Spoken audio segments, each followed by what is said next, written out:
ബേസിൽ Joseph, Tovino Thomas, Vineeth Sreenivasan എന്നിവർ കേന്ദ്ര കഥാപാത്രങ്ങളായി എത്തിയ മൾട്ടി സ്റ്റാർ ചിത്രമാണ് അതിരടി. മെയ് 14-നാണ് ചിത്രം തിയേറ്ററുകളിൽ എത്തിയിരുന്നത്. മെയ് 13-ന് ലോകമെമ്പാടുമായി തെരഞ്ഞെടുത്ത കേന്ദ്രങ്ങളില് ചിത്രത്തിന്റെ പെയ്ഡ് പ്രീമിയർ ഉണ്ടായിരുന്നു. മികച്ച പ്രതികരണമാണ് ചിത്രത്തിന് ലഭിക്കുന്നത്. ആഗോള ബോക്സ് ഓഫീസില് 10.54 കോടി രൂപയാണ് അതിരടി ഇതുവരെ നേടിയിരിക്കുന്നത്. ഇന്ത്യൻ ബോക്സ് ഓഫീസില് മാത്രം 7.04 കോടിയും വിദേശ മാർക്കറ്റില് 3.50 കോടിയുമാണ് ചിത്രം നേടിയത്.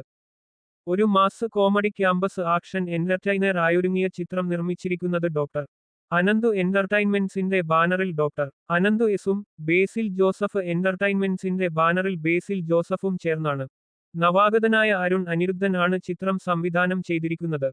സംവിധായകനും ഛായാഗ്രാഹകനുമായ സമീർ താഹിറും ടൊവിനോ തോമസും ആണ് ചിത്രത്തിന്റെ കോ പ്രൊഡ്യൂസർമാർ.